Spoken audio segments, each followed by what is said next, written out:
Zee 24 तास एक पाऊल पुढे। बीसीसीआय कधी धडा शिकणार?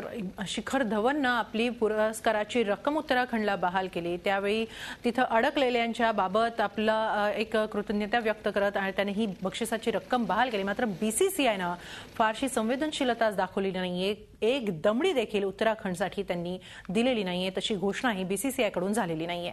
आपण याबाबत प्रतिक्रिया जाणून घेऊया भाजप नेते विनोद तावडे यांच्याकडून। विनोद जी, काय सांगाल? बीसीसीआयने एक असंवेदनशीलता दाखवलेली आहे, मागे दुष्काळग्रस्तांसाठी सुद्धा फारसं काही केलं नव्हतं। आता उत्तराखंडमध्ये एवढा मोठा पूर आलेला आहे, एका खेळाडूने आपली पुरस्काराची रक्कम जाहीर केलेली आहे। अगदी हरभजन सारखा खेळाडू देखील या पुरामध्ये अडकला होता, तरी सुद्धा बीसीसीआय कडून एखाद्या मदतीची घोषणाही झालेली नाहीये। काय वाटतं आपल्याला? बीसीसीआय ज्या क्रिकेट आणि क्रिकेट प्रेमींच्या माध्यमातून करोडो रुपये जमा करत, आजचा सर्वात महागडा आणि सगळ्यात श्रीमंत जर कुठला खेळ असेल तर तो क्रिकेट आहे।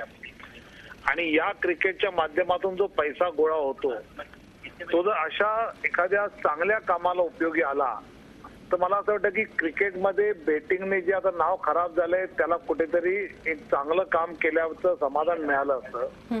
पण दुर्दैव हे आहे की केवळ पैसे कमावणं हेच बीसीसीआयचा उद्देश दिसतोय।